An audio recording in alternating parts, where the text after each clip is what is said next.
finally it's kind of stopped. I was able to find some bags of bolts for the front end, so I've got the front support back on. I've started soldering and heat shrinking some of the wiring, so I have to figure out where some of these wires go. Luckily they didn't chew this one off. However, the wires are different colors on this side. I was able to connect the factory Volvo hose to the GM power steering pump. I got the hose kind of twisted out of the way the best I could. Hopefully it clears the exhaust. I think since last time I've got the overflow tank in, some 1/4-inch hose to the top of the radiator. This is so air can migrate back to here. But then it don't have a dump or an overflow. I don't know, the one in the truck I think has an overflow on the dump side of the cap. I've got another piece here going to the steam port. Coming off the bottom here is the filler. This is actually the factory hose for the 240 radiator. It fills the same way. I was able to go get a hose from O'Reilly's that just barely made it here. And we have a flex hose here to what used to be the old hose down there, the old factory one. That thing's like, who knows, 10, 15 years old. It might blow out. But it's temporary and it's got a kink in it. I really don't like that. I need to find one with a nice little 90-degree bend in it and cut it. I've got to get the intake here. I think we're gonna come, if we have enough clearance here, we'll come down, put the filter in there. Still have to figure that out. Got this hose zip tied out the way so it can't get in the belt. Get back there and install the battery and home run the wiring and do wiring in the car, but I didn't want to get wet. But this stuff has to get done in order to drive. I have to have turn signals and lights and all that. And a lot of these wires were rotted off, and so I had to solder to the connectors and figure out the routing for the wiring, and got all my supports in. Still have the bumper and the lower valence back there on the trailer. I still need to home run some wire to here. I think the battery may have connected here, and I have to figure out what some of this is. I tried to get a Haynes manual for this car. No one local has them. I don't blame them. I mean, it's a 20-year-old car and they didn't sell Volvo around here. I've only maybe ever seen 5 of these ever in this area. There are no Volvo dealers that I know of in South Mississippi. So I'm going to continue on. We're still waiting on the oil pressure sender unit that goes back there. We're still waiting on the exhaust manifolds. I should have them tomorrow. I should have the sensor on Friday. Once we have the oil pressure sensor in, we can connect the radiator lines, fill the radiator with fluid. I still need to wire up the fan relays. I can probably do that this evening. And wire up the driver for the alternator. Probably do that this evening as well. Alright, so I got my exhaust back. One of the guys at O'Reilly's, he's going to school for welding, and he told me that he could weld this up while he was at school, and so I slipped him a little bit of money for doing it, but he did a pretty good job. No complaints here. They even plugged the hole and pressure tested the pipe, and it held, and not too bad. I went ahead and wrapped up the other side, and then I've got to run to an appointment. But whenever I get some time, I'm going to wrap up the other side here, install the two, install my O2 sensor, and hook that sensor up here. And then we'll continue on with wiring up relays. Alright, so our sensor came in from Low Dollar, along with adapter. Threads on the sensor are 1/8 inch NPT, and we have to adapt to this. It's like an M16 pitch, which is the factory sensor. So now I gotta dig that thing out and put this one in, which is gonna be kind of hard to get a socket on it. Oh, I won't be able to get a socket on it, but I do have a 1-inch wrench. All right, so I got the oil pressure sending unit in, That was a pain in the butt. It was supposed to be a plug and play directly into the Holley harness, but guess what, it wasn't. So it came with a plug. This was my Holley plug. It also came with a plug, was a tad bit shorter, didn't have this little shoulder on it right here.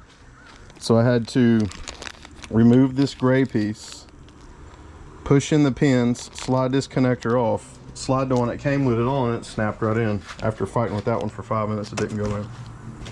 So it's a good thing it came with a plug. Next up in that area will be to connect the 2 radiator lines right there. And I also need to get some more hose clamps. I got the exhaust on here.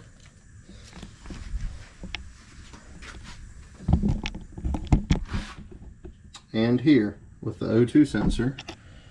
And the O2 sensor is plugged in to the harness now. Today is Sunday. Cruising the coast has started today. My hotel room check-in is Thursday, so I have today, Monday, Tuesday, and Wednesday to complete the car. We're really pushing it tight. So here's what we've done today. Installed power steering fluid. I installed coolant. Installed the 2 coolant hoses. Obviously there's no coolant in the engine yet because the thermostat hasn't opened. I installed gas. Ha, that's funny. I put about 2 gallons of gas in, and I went and got about 4.5 gallons. I haven't put it in yet because it's been raining. The rain was very heavy earlier. Heavy enough that I stopped working on the car and went to town, and it was pouring, nearly flooding across the streets in town. So it's raining real hard. It's even raining down at Cruising the Coast. So I'm really glad I didn't go down there during the beginning part of the week. I did start on the electrical in the back of the car, which I will continue on with either this evening or tomorrow. Look at those puddle. I did go ahead and install a terminal strip, and I'm going to put in some jumpers. I got a relay for the fan. I ran some 8 gauge, dropped the battery in. That's going to terminate there. I'm going to put in a fuse panel. I'm going to use a 20 amp fuse on my pump because I think it's going to draw about 11 amps. The fan supposedly draws about 23 amps. I couldn't find a 30 amp AGU. I looked through all my fuses. I got all the way up to 300s, and the smallest fuses I could get close to a 30 was a 40. So I'd rather have a little bit of overprotection. If there's a short, it will pop the fuse. So because it was raining so hard, I decided to go ahead and start on my wheels, and got pretty upset with my dog. I left for 30 minutes. He ate the padding out of this seat. I paid probably $50 for this seat, and I had just bought this one because he chewed the padding off of another one, and I thought this one would be okay for 30 minutes while I was gone, and it was not. So he's not allowed in the carport right now. I did pull out the spacer, the old caliper. That's going to be the new one. The rotor, I'm going to have to elongate those holes very slightly.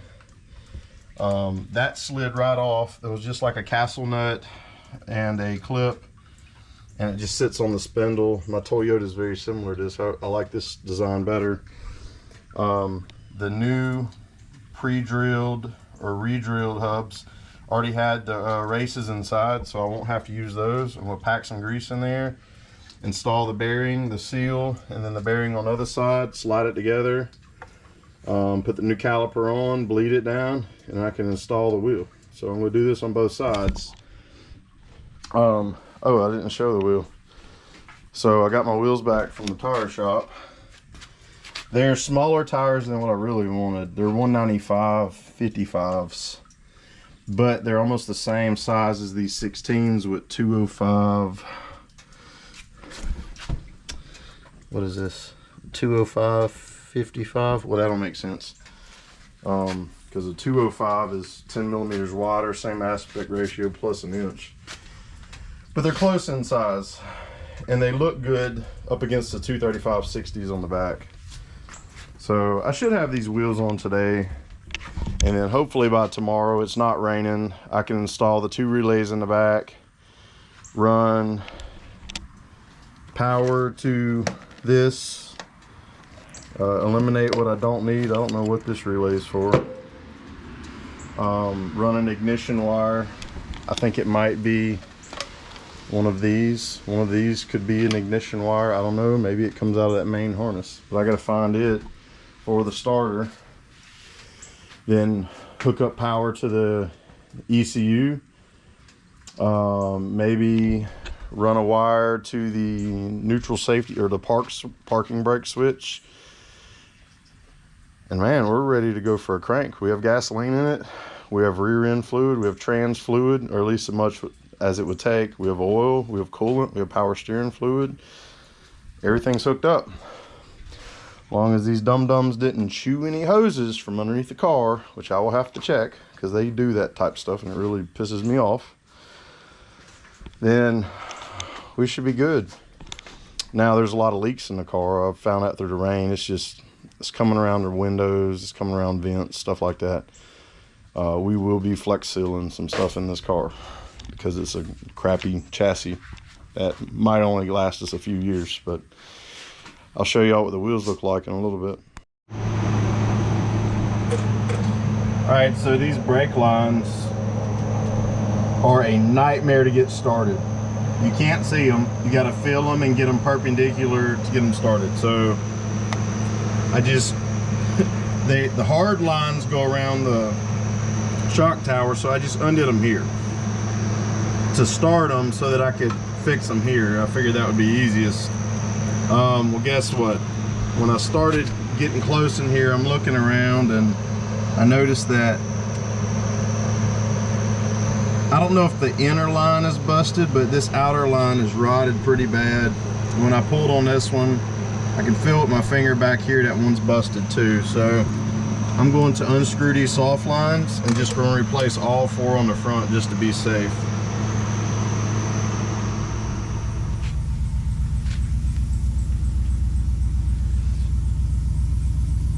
Alright, well I got the wheels on.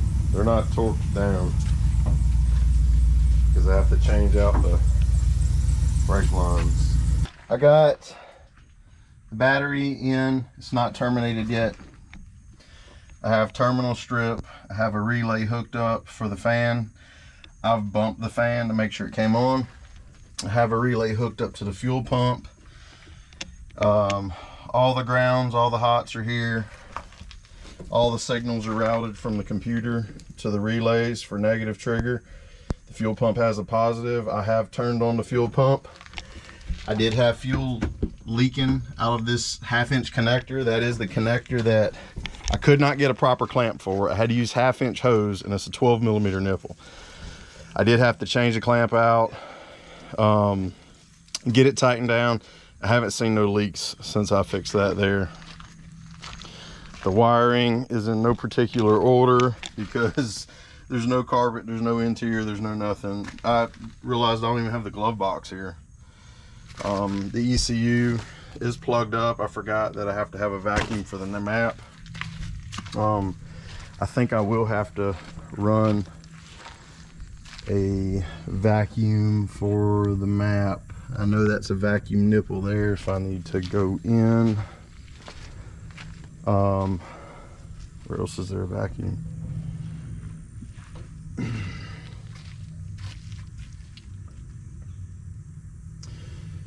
I'll have to splice it somewhere, I guess, unless I can use that. That's some pressure. I don't know if that's just a traditional pressure, if that's a map. Okay. I did have a problem. I did get the hood back on. The hood got stuck shut, so I had to grease that up really well. Boom, boom. Checked my wiring on the relays. I had to find the ignition wire. I went to the old engine, traced the harness. The wire going to the starter on the harness is yellow with a blue stripe, just like that one right there.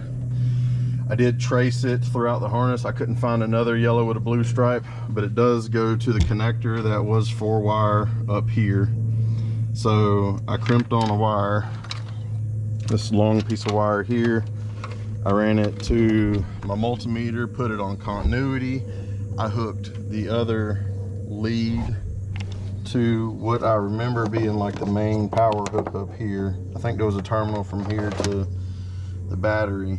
And whenever I do turn the key all the way in the start position, I do get continuity. So I do know I am getting a signal. If I apply power there, I will get a signal there. So I'm gonna run that to the starter. Once I hook up the starter,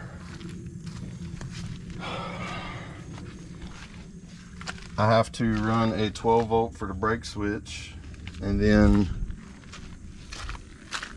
I have to connect my 1/0 wire, the harness cable, this feed here. I have to connect those 3 to the positive. I have to run that to ground. I have to run a 1/0 ground from the battery to the chassis. I connected our ground lug there to the chassis. I used a bolt, M10. I got all our wires connected to the positive. As soon as I open the door, we get a ding. Some crap blew all out of the vents, so the fan works. That's awesome, because it's gonna be hot. We ain't got no horn. We're gonna have to figure out where the horn signal works at. So this is one of the old brake lines. You can see they're starting to rot and break and corrode on the outer jacket. I don't know what the inner's like, but I was able to go to Advanced Auto Parts, get some brand new hoses. They were about 85 bucks for 4. Here's 2 of them installed. They look a lot better. Again, if you're wondering why there's 2 brake lines, well, there's 2 pistons here. There's 2 pistons here.